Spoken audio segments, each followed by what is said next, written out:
இந்த இடத்தில் தான் கூற வேண்டும், இந்த இடத்தில் கூறக்கூடாது என்ற எந்த நிபந்தனையும் கிடையாது.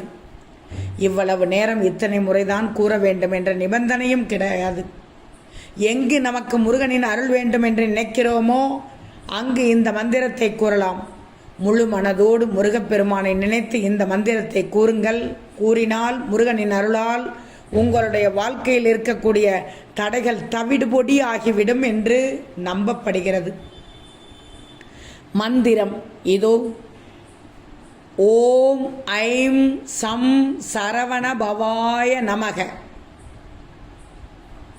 ஓம் ஐம் சம் சரவண பவாய நமக.